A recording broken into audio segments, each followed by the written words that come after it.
Good evening, crowd. Very nice to see you so numerous. My name is Bert Ankaert.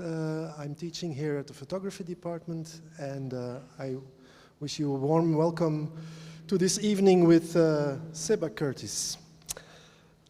Seba Kurtis was born in Argentina in 1974. He studied journalism in Buenos Aires before leaving the country for Europe in the wake of the political and economic crisis of 2001. Several years spent as an illegal immigrant have informed much of his work, which explores the personal, social, and cultural impact of irregular migration. Kurtis' work has been exhibited internationally with solo shows in Europe and the United States. Today we will also present this very nice new book. It just came out. It was presented at Paris Photo just a few days ago. It's published by the Gold Collection, and the Gold Collection is a Spanish publisher, and they publish one book per year. So it's really a collector's item. It's quite small, but it's very precious. If you have any question, you can interrupt during the talk, but you can also wait until after the talk, and then we can have kind of a conversation. Okay, I wish you a very nice evening, and I will give the floor now to Seba Kurtis. Gracias, Alberto. Yes. Don't leave me on my own, man. Okay, yeah, really quick. The book he mentioned, they're not Spanish at all. It's a French and American publisher. It was printed in Spain. nearly. And I think the great thing about this is how they try to relate photography with text. So they choose every year one artist, and they choose randomly a writer, like you can't pick. And the text doesn't relate with the images at all. In this case, they choose a Japanese writer. And my work is related with magic realism. Most of the Latin American photographers have that influence somehow, you know. So they choose a writer like has the same kind of style of magic realism, but Japanese. So half of the book is in Japanese and the other half in English. That's it. I promote the book. Can I move forward? All right. Yeah, let's talk a bit about, like, most of the work I'm going to show here is related with illegal immigration, and most of the work is in the book. So this is a bit of my background, how I start to look photography on my family archive with things that happens to me. I was an illegal immigrant for many years in Spain, so I tried to I did. I bring my parents, my brother, my sister, everyone to Europe after 2001 in Argentina was really hardcore for us. So they all live in Spain now. The only thing we could bring with us was a shoebox with all the images and the Super 8 film, like the family vacations and the holidays we make. And so they all suffer a flood in Argentina. So we bring the shoebox, and the memories we have, they're all being damaged by water. And even before I start to play with the idea of being a photographer, already photography for me was this. A lot of damage, broken, bad memories, some really good, but when you become like working illegally in a country, your life becomes really chaotic. So the first thing I wanted to do when I started to work as a photographer is try to show those imperfections in my own practice.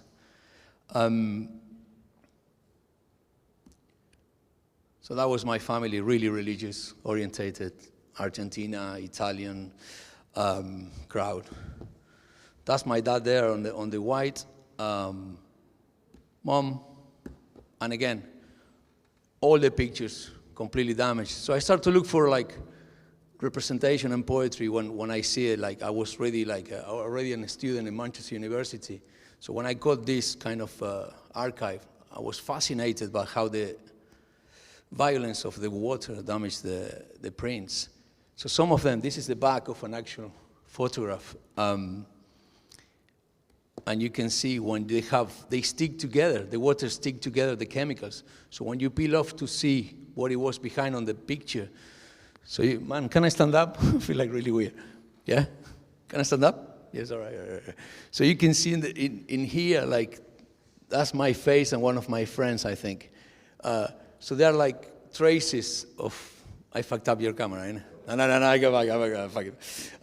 So you can see traces of pictures that they never will be the same again, that we're never gonna see again.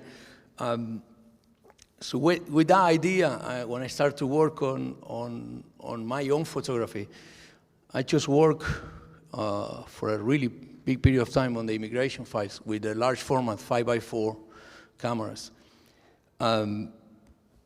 So I start to try to intervene or damage or make something out of the negative. The negative of 540 is really big. So it gave me a lot of freedom to touch it and to play with it. The idea comes because when I was young, I wanted to start photography in Argentina. I went to this course, like a free course at night on photography. You can do like knitting or tango, you know, these kind of like weird courses, but it was free, so that was a great option for me. So I asked the teacher, look, I don't have a camera yet, but I really want to do this. Is any way like we can, you know, negotiate? And the guy said to me, okay, just come every night and bring some magazines with you, magazines that you found. So he teach me composition and everything about photography, me cutting and paste magazines. So I saw all my colleagues just taking pictures, you know, in the corner with these film cameras, and I couldn't. But the guy was so patient with me, you know. So I realized now, later on, I realized like whatever I do with my own photography, I always have that feeling of I have to touch it with my own hands, you know, and 5x4 give me that freedom. All right, so this is when I start my immigration project. This is Sonora, the border in Mexico and Arizona, and you can see a little bit of the fence curving there with the landscape. That was the Bush administration in 2006. Instead of the wall of Trump, they started to build a fence to stop illegal immigration from Latin America, especially Mexicans or, you know, Hispanics coming to America. So I decided to, of my first step, just to go and follow the fence, because they were building it as I was there. And I wasn't interested in actually the structure of the fence. I was interested on how the race of what we see now is so normal now to see the far right wing so openly talking about what they do. So at that time, remember that was 2008, 2006, between 6 and 7 when I started this project. The internet wasn't that easy like now, so these guys have managed to build cameras along the fence. So you can download the software at that time and you can monitor if somebody's jumping. So you call these guys, call them Minutemen. So they're like vigilantes, and they went actually hunting Mexicans around the border with shotguns.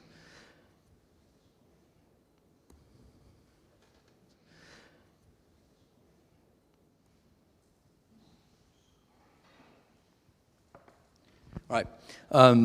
Again, talking about magic realism, I didn't have a artistic kind of background. My parents, they never took me to a museum. You know, they love football and, I don't know, salsa, whatever. So when I was in school, I started to read all these Latin American writers, especially Borges, Cortázar, and it's what we call magic realism. So they were talking about these normal people doing superhero shit, like in a normal daily lifetime. So that's how I really connect with the people. This girl was Ari. She used to jump the fence twice a week to try to get food for the 4 kids that they have. So I never look much on the aesthetics of the composition of what I was doing. I was trying to just to talk to them and see what's going on. And that opens for me like a really easy way to do portraits. After the Mexican experience, I decided to go to see how Europe at that time was really hot, 2008, with a lot of buses coming from Africa. So I decided to go to Libya because Berlusconi at that time he closed the border with Egypt. I decided to go to Egypt, upside down. And yeah, again, using the same formula to try to do interventions with the negatives and don't show the whole thing. I never been a fan of showing. Like when I was a student, I love the work of, I don't know, Paul Graham, Walid Rad. Like they don't show suffering enough. They make you feel uncomfortable just to open a dialogue to see, okay, what the hell is going on here? I want to know more and I want to talk about what's going on. So again, always trying to make that point across and don't show too much. And then I did Drown. That was Libya and Egypt, and then went to the other side, to Europe, to receive them in Tenerife and Gran Canaria. There was a lot of buses coming at that time. So I went, and I've been working for 3 months on the project, and I put all the film on the box without developing on the dark room, on the dark toilet with no lights, and I drowned them in the ocean before I developed the film. So the water becomes like the dangerous water, like the guys that have to suffer when they come. It's like it kind of developed the film for me, so the salt water damaged most of the film. I think I tried to create a representation of how difficult it was for them to come here, and how at the time how difficult it was for me just to create work after the drown damage of the film.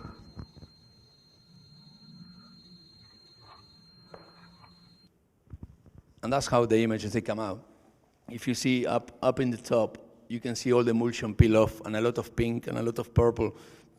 That's the salt water being acid to the actual emulsion before they go to the lab. Again, really wash out. There's some shapes there like you can't even recognize. The scanner was crazy when I tried to make sense of what happened. With that work, not long ago, I've been showing this work a lot, but not long ago we did a book and everything. But these guys from Singapore, the festival, they proposed me to actually drown the images on a swimming pool in a museum. On the back of the museum, they asked permission, and they actually put the prints on the water. And I was attracted to that idea because it was a storm, and it grows and it grows and it grows, and it was really dear to the pool, and you can actually see nothing on what's going on there.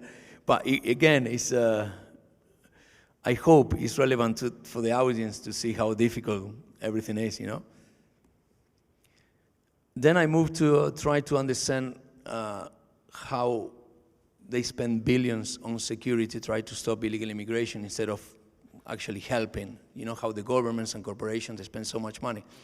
So I started to look into the methods, how they stop them. And one was that's a scanner that was used in America a lot, but in England at that time, coming from Calais, it was more expensive. So they decided to do something really rustic and easy. And it's a heartbeat detector. So they put like a little artifact. I'm going to show you now in a little video, really graphic. It's quite graphic, but you have an idea how easy it is. So it's an artifact that they put outside the trucks or the cars, and it connects with a USB, and it measures the sound, the levels of the sounds, how we measure on Photoshop the levels of the image. So I use the same system with my photography. I'll show you a really tiny bit of how this works.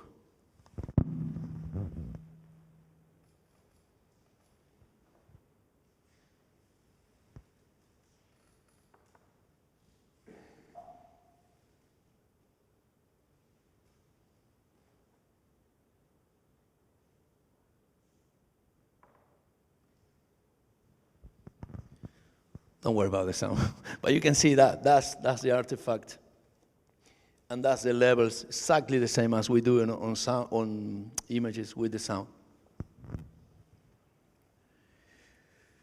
So my idea was to do the same system, how I do portraits of people trying to hide inside something else. So I shoot, this is one of my 5x4. It's an image there, like we can see. So I shoot on a really long exposure, and I try to take the information out with the levels on software. So that's how they end up coming in. So every picture is a portrait of a guy who tried to make it to England, an illegal immigrant tried to make it to England. You can still, this one is quite cool because you can still see like his nose and a bit of his face, but some of them, they come back super abstract. And that was kind of the game of trying to play with invisibility, how difficult it is to take a picture with nobody want, to be on it. This is how it works. The process of me, that's my desktop on the computer with the software, trying to get all the information out of the negative. So you can see slowly. I mean, the heartbeat comes because of the heartbeat project, but you can see slowly how it becomes from white to black.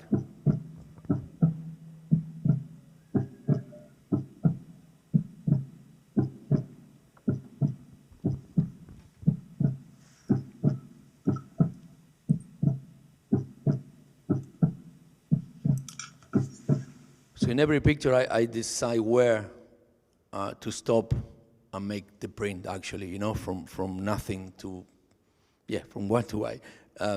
So the images, they come like, again, this is kind of visible. That was Elias. He has a really hard time.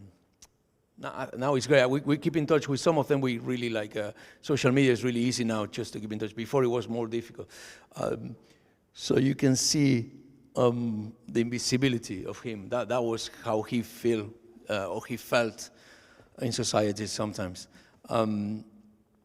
So I started to move to a lot of refugee camps. This is Cherbourg in Normandy, and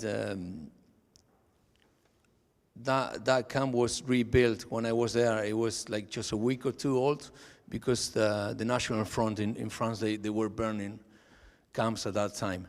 And again, it was a time like it wasn't easy, like now, for a photographer to go there and talk to them. There was this paranoia, like they think somebody's going to see their pictures and they're going to be like, the police is going to take them or something wrong is going to happen. Now you can see them documenting their own trip on their own cell phones, which is fantastic in my opinion. That's bigger than journalism, when you can see from first hand without bias what was going on.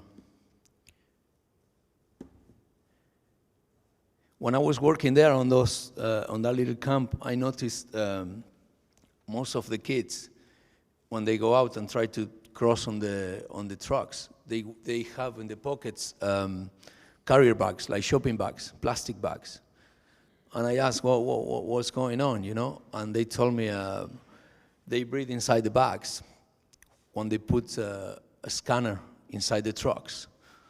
So when you breathe, the carbon dioxide, they can just start to beep.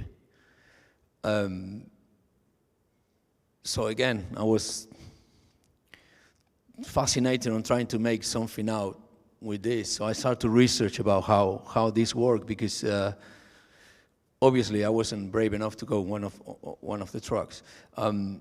So I found this movie of this amazing director. I'm gonna just put you a little clip, and it's so realistic. Well, I'll show you.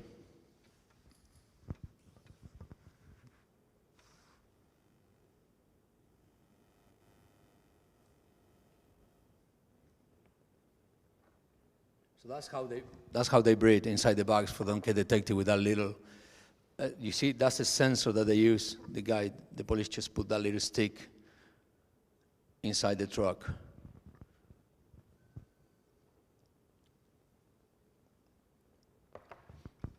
They found out thousands of kids inside the trucks suffocated because they couldn't stop before they get out the bag. So it was difficult for me to try to show this on a way, like, again, with my kind of photography, like, I don't want to show that much and people to raise questions. So what I did, I started to grab plastic bags that they were left inside and take portraits of the guys that they try and they didn't make it, and some they make in the end. And I start a game on fuck that, no game. I start to do like a sandwich layer of the plastic bag and the negative on my scanner. So they came like kind of this suffocating, claustrophobic portraits. So all these dots is the kind of the logo, like the nylon have on the shopping bags.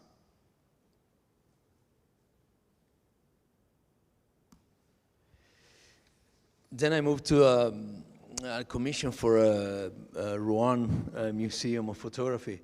So they asked me to continue this kind of job in these places. These places are really crazy. The government give, it was like in the 70s, 80s, they give like 2 or 3 buildings to different areas of Normandy for immigrants to stay. And that becomes kind of a good thing at the time, but now, I don't know, that place should have like 100 people capacity, and it's like overcrowded with 450. So it has that kind of a prison feeling when you walk into it.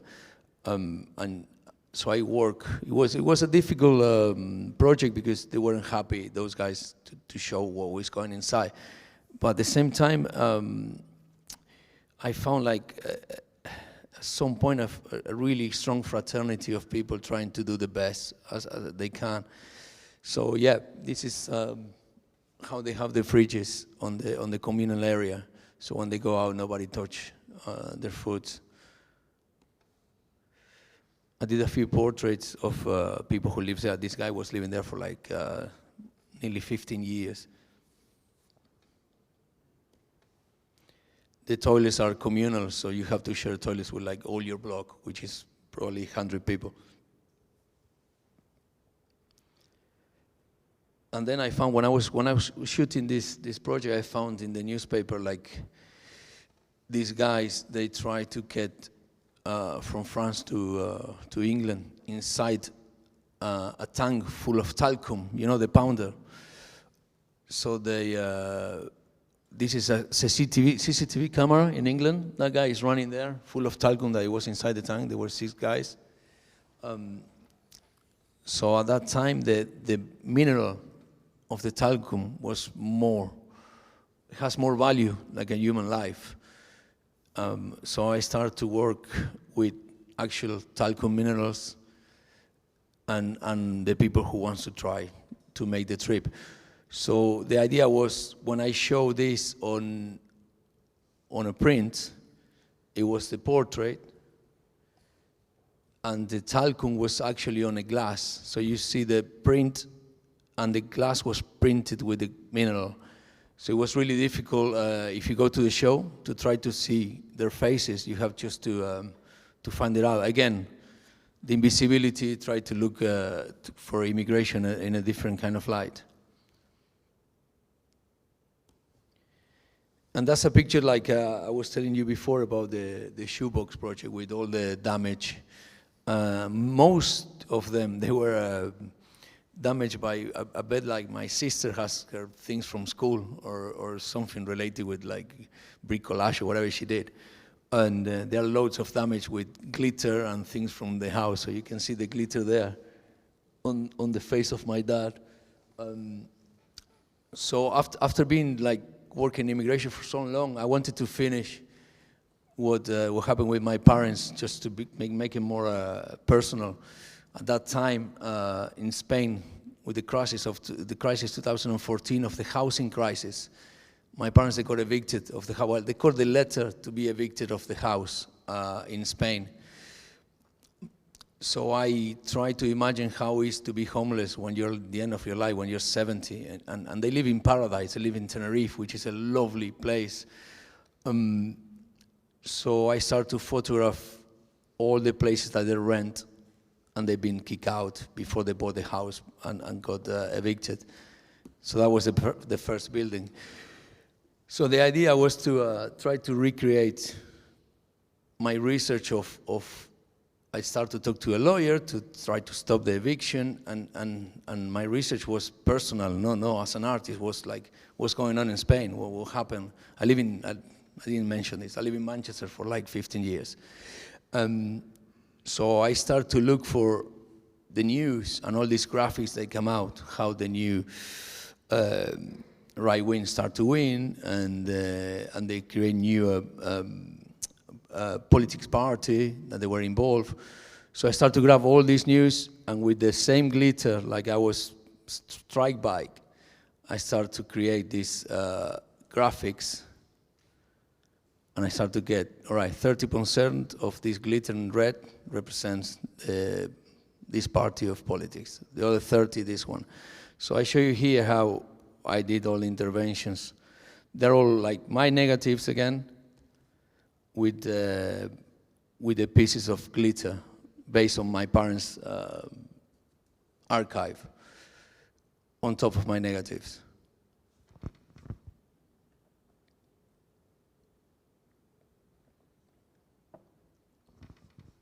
Yeah, so that's me just trying to get the right amount of percentage of what was going on. That's, for example, that's a suicides from the housing, how many people start to get kill themselves because they can't afford to live in Spain anymore, so the police just come and just evict them straight away. So you can see here from the 2010, 2014, and I did one of the last places where my parents live, and that's the same kind of pattern of the graphic. All right, I can show you now what I did after, which is the lockdown project. I'm so tired to talk, man. We should have some questions. Berto?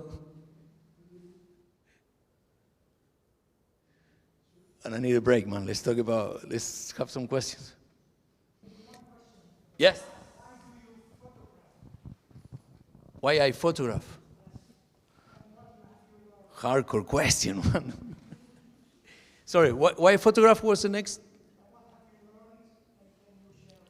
All right. I think I start with photography because I always wanted to be a writer. When I discovered magic realism when I was young, and it take me out of the normality of just playing football or being around doing crazy stuff, you know, when you're a kid. And this guy, when I was in third year of high school, like 15 years old, this teacher shows Borges and Garcia Marquez, and I was fascinated by these stories. Like they took me away of my own, you know, life. So I say to him, "Look, thank you. This is amazing. I want to write. I want to do what these guys do. They're amazing." So I was really focused trying to do that, and I was really bad at it. Yeah, it wasn't a natural thing for me to write. It was really forced, and I even finished school and studied journalism because I always was attracted to, like, you know, social issues and politics. So I thought I can mix writing and yeah, no, I wasn't good. But working as a journalist, I saw the darkroom of at that time wasn't digital at all, you know. So I saw the darkroom of the photographers rushing with the, you know, the film, just going there and just print and just show it, and I thought, wow, this is fucking great. So it was really natural for me just to express whatever I want to write in like 3 nights, just trying with one image, and it felt really natural. So that's why I start. But I think it all changed when I have to stop everything and working in construction site illegally, because that was the way like it was for me. So when I went back to photography, I was a completely different guy. So all this damage and intervention. I mean, now when you see like drown, for example, it looks normal. But at that time, like people hate me, like Magnum hate me, you know, like it wasn't photography. So yeah, the perception I have photography before, it was more like traditional when I wanted to be a photographer. After it becomes this without me knowing or without me trying, it just naturally happens. What was the second one? What I learned? Fuck all, man, I learned nothing. I learned like you have to keep trying, man. No, like, it's weird because I feel like I learn a lot for myself, you know, but like I'm really close to my family, so I show this to my parents, you know, because it's based on them too. So when I was doing my master's, I mean, long time ago, when I did my MA, I just called my dad and say, look, man, I'm having a few shows, I'm gonna do my MA to be more articulated, you know, and how long? I say, 1 year. And he's like, they're gonna teach you 1 year how to press a button on the camera. So, you know, even when they don't get it, I become like a fun thing for them. But internally, I know they're proud, and I don't know. You never stop. Like the photography give you this, like all of you guys here. Like if I talk with every one of you, you give me like an amazing fucking story. You know, if I go to a bar or play football, whatever it is, I don't have this. So that teach me a lot, more than my practice, being around people, really interesting people. I think that's what I learned.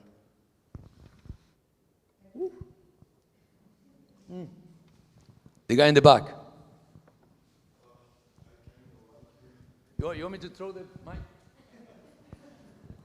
Look, the mic is coming for you. Thank you. I kind of like your interventions because they make sense content-wise and aesthetically. I just wondered how much you fear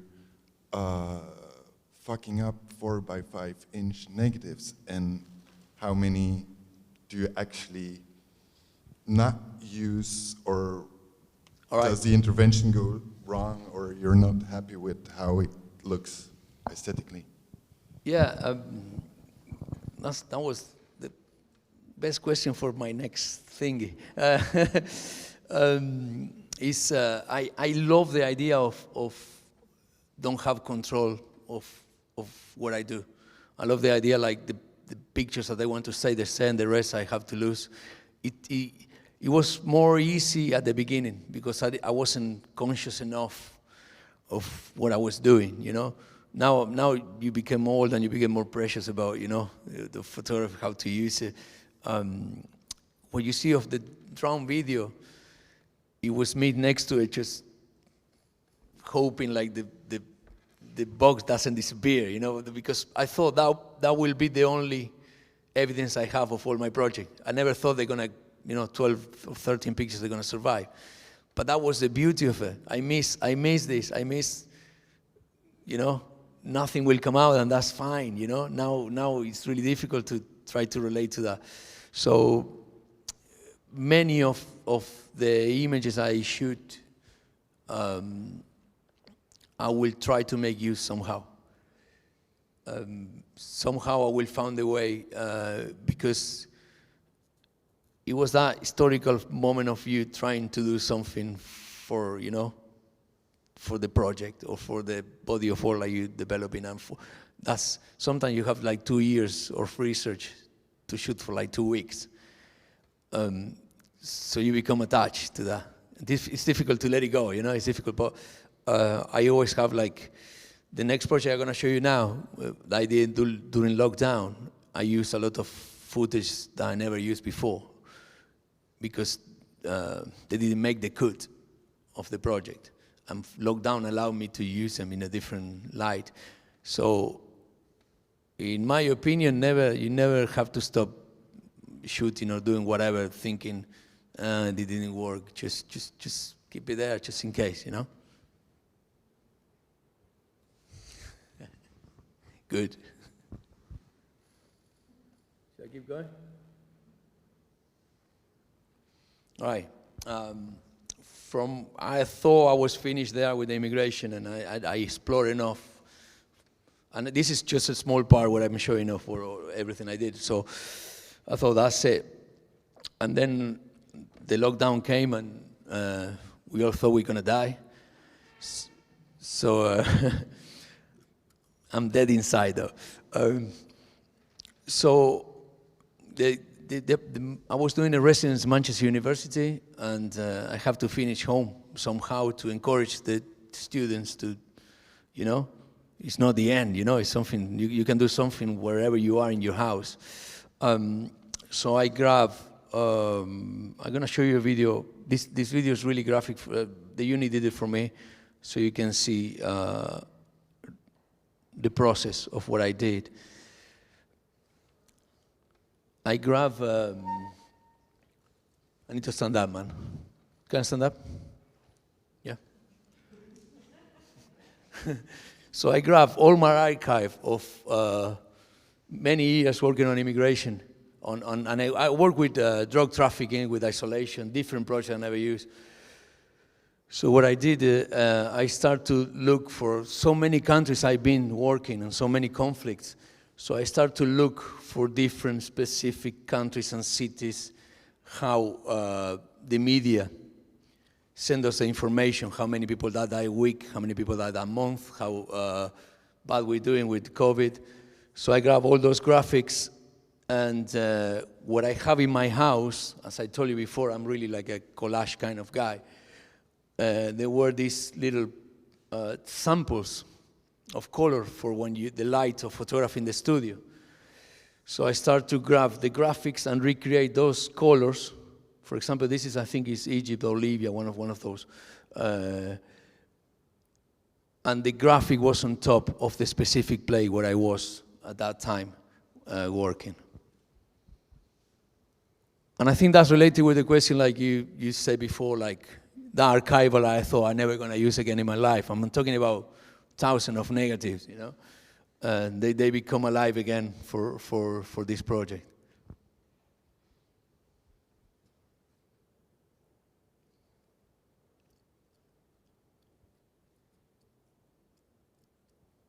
Some of these pictures, that pictures in the book. Some of these pictures are like the publishers included on the actual book. Wait.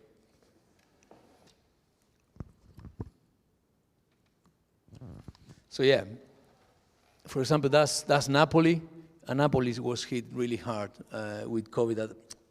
Again, that's what we said at that time. Now we're super relaxed, so it doesn't make much sense like before, you know. So the good thing about this, like I think every artist, let me know if I'm right, every artist at that time wanted to work somehow, somewhere. So Phone Magazine did this special, that's Mexico. This is Douglas, I think. So you can see how similar is the map or the graphic with the negative. So Phone Magazine did a special of people working on I think they call it in limbo? Yeah, in limbo. So it was great to see, like, I don't know, 25 artists working on the same topic historically without boundaries, and they're all completely different, and they're all with what they have in their house because they couldn't get out. So I thought now we can say, I mean, obviously some people die and all that, but we didn't know what we were doing. And when you see all the artists like doing this, I think it was a beautiful thing, like to try to get out of that fucking crisis somehow mentally, doing shit instead of drinking all day, which we did anyway, you know, but at least doing something else. All right. I promise you, this is the last project I'm going to show you. This is my last project. And again, that was without thinking too much. I was trying to research for a project working on conspiracy. I realized during lockdown, conspiracy theories, they become super, super big. And I love a good conspiracy. You know, sometimes I take the beauty out of it now because it becomes super like crazy. But I was researching a lot of conspiracy, and I always been attracted to this. I think one of the most realistic ones, like really heavy how memory and politics they disappear on this, and it's an everyday life, and we deal with it, and we know about it, and it looks like a movie. So I work with nerve agents and chemicals and poison, and how from First World War till now we're still dealing on domestic terrorism. For example, like this is the most obvious, this Agent Orange, and I'm gonna stand up again. So what I try to do is work with not every, but the most notorious nerve agents till date, and how they contaminate the body. The poison just destroy the body. So that's the U.S. aircraft in 1969 in Vietnam, spraying, you can see there the Agent Orange, spraying Agent Orange. The idea was to win the war in Vietnam, and they hide on the crops, the soldiers. So with the Agent Orange, they kill all the crops. But they contaminate the bodies, and it was like 3 generations of people dying and damaged physically of this chemical. So the first idea was to try to get images known by the public on the internet, so you can relate straight away with what's going on. But how to represent the poison within the landscape and within the body, it was a challenge. So the easiest way was poison the picture, acid on the picture, or something like similar. So I decided to try to do, to poison the print within the print, like on the printing process, instead of me with something external. It has to be something inside the printer with the printer itself. This is really famous, the Selbury poisons. I don't know if you remember 2018, the Novichok poison. Putin tried to kill this double spy, and he poisoned the bench where they sit with the daughter. I don't know if you remember. All right, this is the story here. Yeah, Sergei Skripal, that's it. So they use this, Novichok means like the new poison. And they tried to kill these guys. It took a year to the town to recover. So those are the guys working after they found out that they were poisoned on the spot. They can, 15 minutes at the time they have to work. So this is me taking the pictures. The idea was, when I take the picture, screenshot, right? I find a way with trying different stuff. I found a way, I found a paper, like it get poisoned by some type of thing, like inkjet doesn't go with polypropylene, for example. So when you print, they start to have a fight with each other. Like the poison fight your body, the ink fight the paper. So the prints disappear in 2-3 minutes. That kills you on spot on the body. So this is a little video of like a time lapse of how the print come out, and that's me photographing it, and how it lasts 2 minutes and it disappears. This is my light box. I mean, photographing the print. That was 2 minutes and a half, and the print just completely like gone.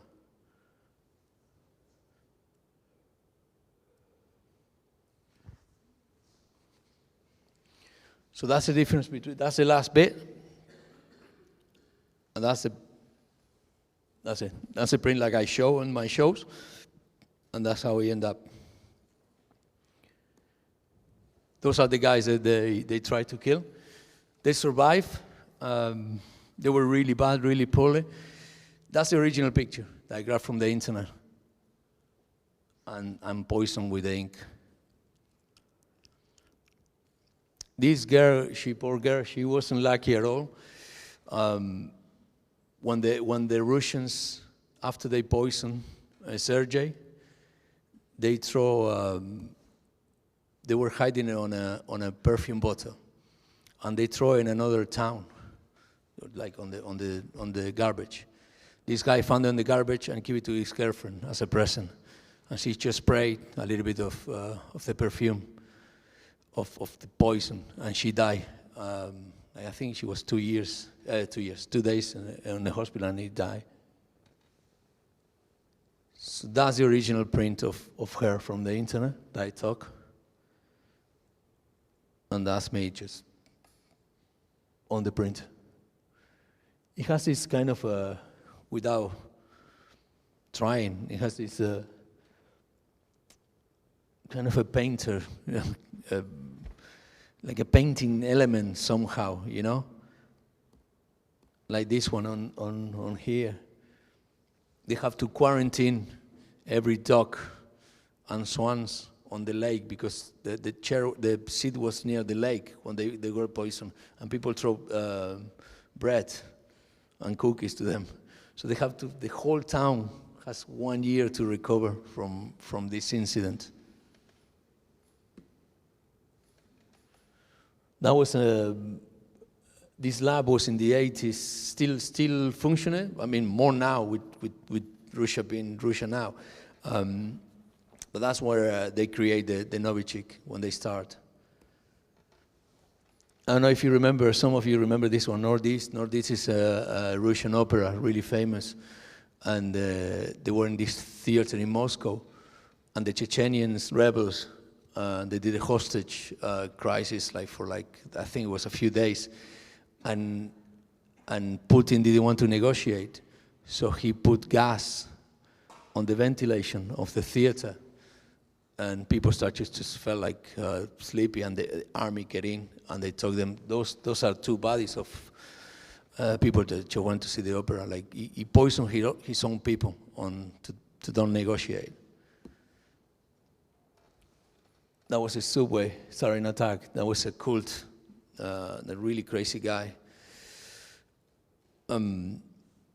He just sprayed. And the guy was a friend of Dalai Lama at some point. The guy was a really respected yoga, crazy guy. This is the guy there with the family. And again, look at the printer, how crazy he went with those lines there, and you can't even see on the side anyone. And some of them, like this one is the Tokyo sarin attack, and that's the first German gas attack painting. And I always found a relationship with painting with this project without me knowing nothing about painting. And again, that was another episode. That was the VX poison. Kim Jong-un brother. Kim Jong-un sent to kill his brother in the Kuala Lumpur airport. Do you remember this one? Yeah, right? So they send these secret agents pretending they have a prank TV show in YouTube. And they grab these two girls, like they trained these two girls to say, you're going to make you famous, you're going to have this, that. And they start to prank people until they assassinate his brother with a little cloth. They put a cloth in the mouth on the airport in front of everyone. That was the girl who did it without knowing what's going on. So that's from the CCTV camera. I got from the CCTV camera on the airport. And I use the same system on the printer to get it in. She become, they released them after 4 years. She became so famous in Vietnam. Like she was in the last Pop Idol, singing in Pop Idol. That was him when he was young with the father of Kim Jong-un. And Kim Jong-un see him as a deserter because he loves Western culture. They saw him in Disneyland, and they wants to kill him for they thought it was for the CIA, so he sent these girls to kill him. And yeah, this is Duomo in Syria. Tell me like you have questions about this shit, man. Come on. Yeah? Berto, this is the end. Any questions? This is heavy shit. Nobody have a question. Yes, 2, 3, yes. Which one? You? Yeah? Your work has a lot of political historical references. Wait, sorry. Sorry, Yeah. say again? I see that your work has a lot of political references, for example, or the actual process of it plays a big part in the actual result, let's say. For your exhibitions, is it something that you want to highlight and bring forth to the viewer, these things? And if so, to what extent and in which way do you do it? Or do you stay purely to the visual? No. You're right. I always try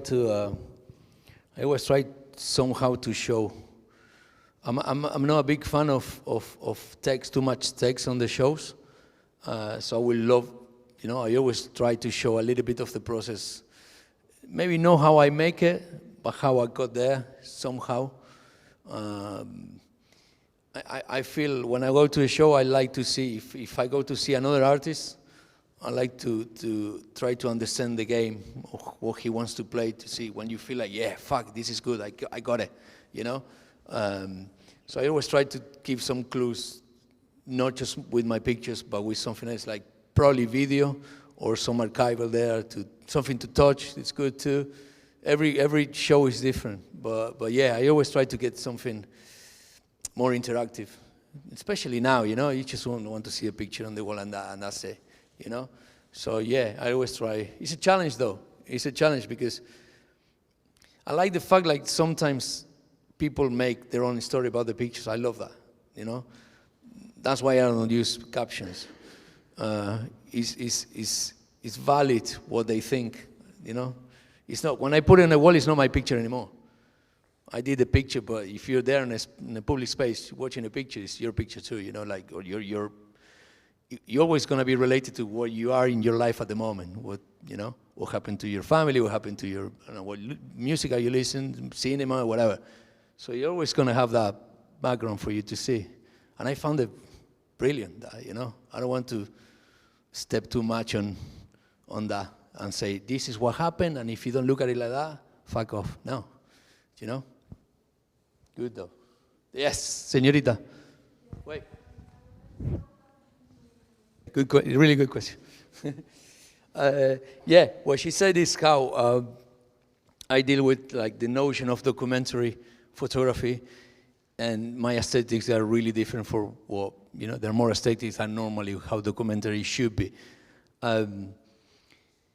Yeah, and I think it comes from we have the news, to show me everything. We have the news to show me suffering. We have in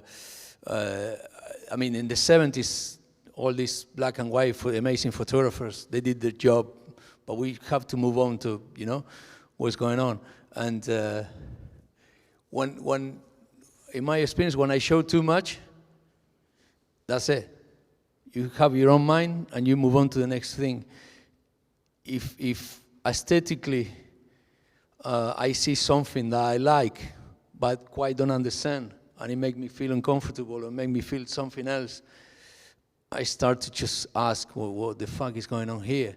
And that, for me, is the only way documentary to move forward, because the news now they're so, with all the technology that we have, you don't even need an anchorman or anything like that. You need the guy with the phone, and he's there when the bomb happened in Palestine.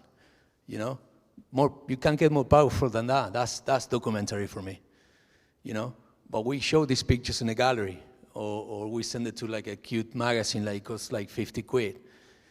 So it should be something behind that to support, to don't go and see the guy with the phone, At the same time, we, I hate to say this, but artists, this ego thing about how cool it can be if I do this and it's a bit shitty to think like that. But sometimes what I do is really cathartic for me, just creating it and doing it. And again, I feel so lucky that I have the chance to live out of there and to do the stuff.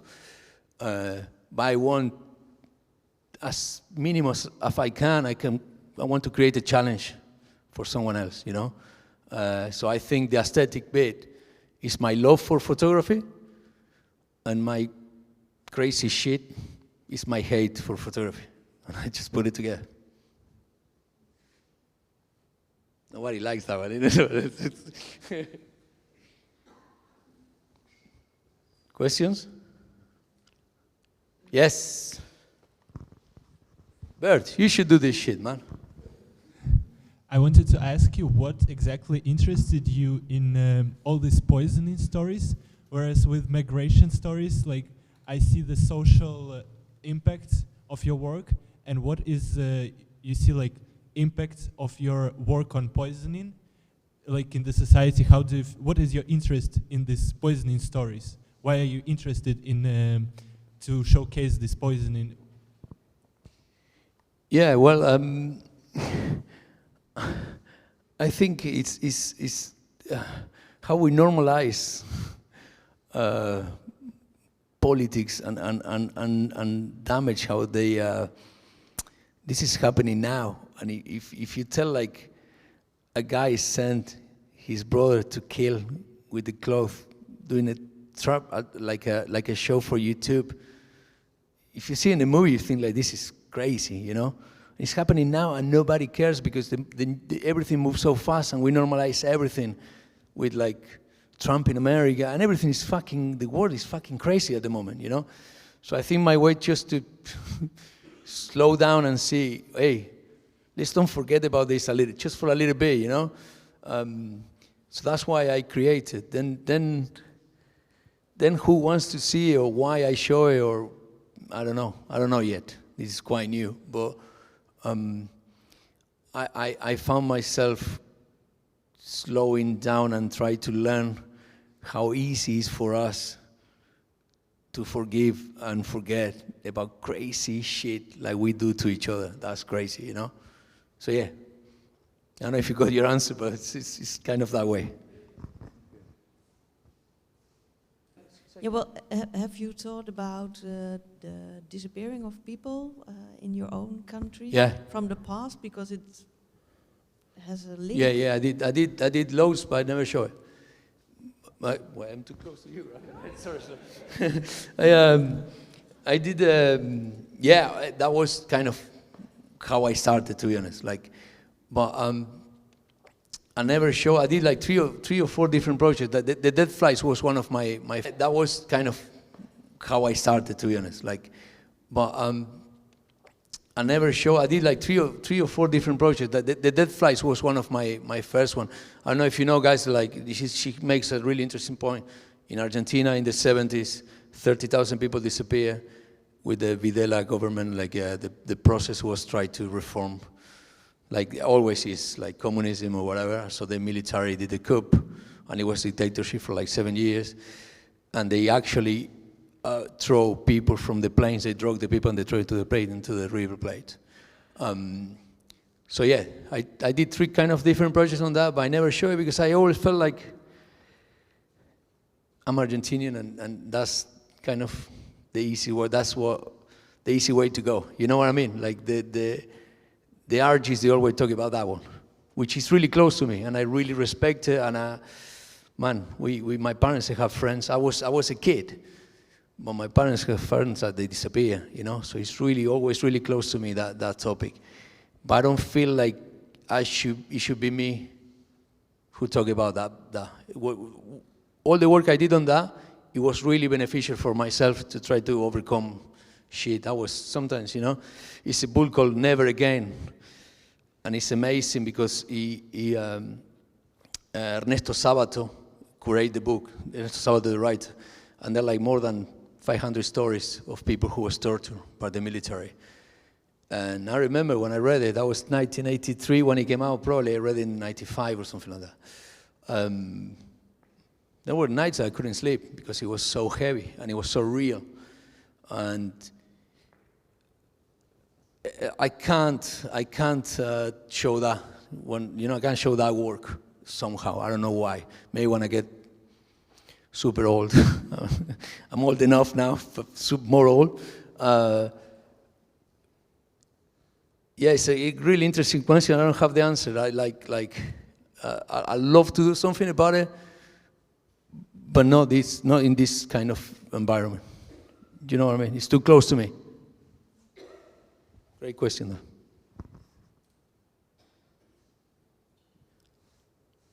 The back. I need a mic because I can see.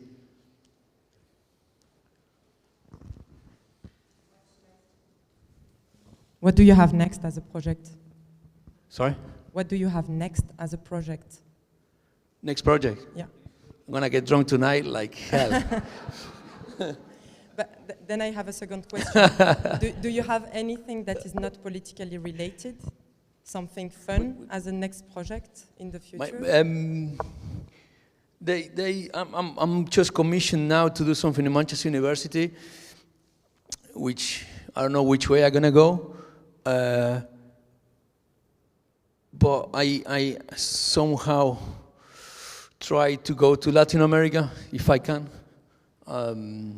I'm thinking, I was talking to someone here before, yeah, you, to try to go pro Latin America to do something more related. Not that close like Argentina, but something more close to me as the way I still behave and my traditions and all my, my language. And I feel like I've been for too long, more than 15 years, living in Manchester and working in different projects that are not related with my culture.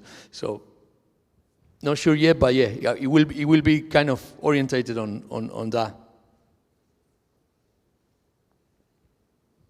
Yes. Hey, good question now, Berto. Huh?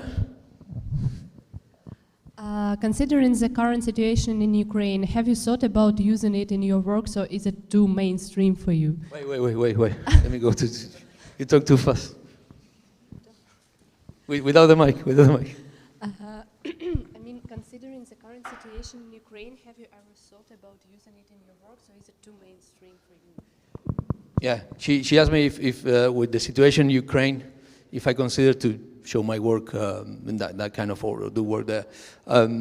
No, and you know what? I did this before the Ukraine happened, and then when it happens, I show it to a few friends and editors and publishers, and some of them they want to publish, and I say no because it can look like I take advantage of a really heavy situation at the moment, and with illegal immigration, for example, I lived out on my own flesh for so many years, I have to get married with an Italian girl for a few days because they deport me. I work with guys from Senegal, Nigeria, Morocco, Colombia, so I was part of that kind of group, even when it wasn't that bad for me, because I didn't cross in a boat. But I was there with them before being a photographer. So I felt like I could actually, or I tried to make something for them. Like we raised a lot of money with prints and stuff for them. So that was useful. I don't think with Ukraine will be ethical for me to see the opportunity because I was at the same time doing something similar. I mean, it's quite heavy. And again, the question that you did before, we normalize war. The first few weeks we all went crazy online, on Instagram, TikTok, and doing shit, and now we just go through our lives like nothing happened, So yeah, I don't feel that work is ready yet to be there. I mean, I hate what Putin does, though. I hate it's not. I don't justify anything like, and half of this work is him, Yeah, sorry. Yeah.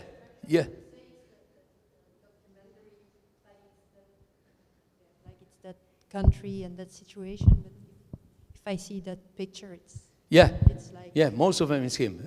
But yeah, but again, I don't feel like people in Ukraine need me to do shit like that. You know, when you have like Leonardo DiCaprio giving like 20 million in one go. So I prefer to respect what they go through now and do this just as an art project. You know. Does that make sense?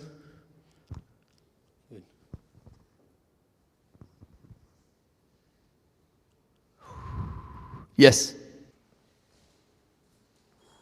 What is the best description of yourself? Are you wait, I will give you a definition. Amazing. Are you a journalist who really loves damaged pictures and likes to express himself through photography on all the bad things in the world? Or are you the artist photographer? Who is this guy? Amazing. Yeah, do you know, artist, the word artist is great, you know, but when you're here with artists, you know, when you're with my mates, being an artist, like, what the fuck do you think you are? You know, like it's this arrogance of being an artist, but I think I relate more with I don't say journalism, but I say like, I like to be aware of what's going on in the world, you know, and damage photography is something like it really made my mark when I started because it wasn't like a big thing at the moment, you know. There were a few, but I just follow a path. Like now it's more, how do I say, popular. So I like that one, but I think I'm moving on to another stage of not just damage, but looking for something else, something new. Like the girl who asked me there on the back of my new project, I don't think my new project will be me damaging anything. I think I cure myself from the damage. It was too cathartic to damage that, but that was that period, and I need to move on. Yeah? You're crazy though.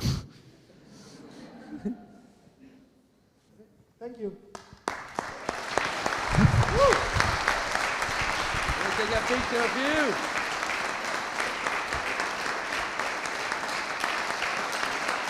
Yeah. Thank you. Amazing. Thank you. Let's get drunk.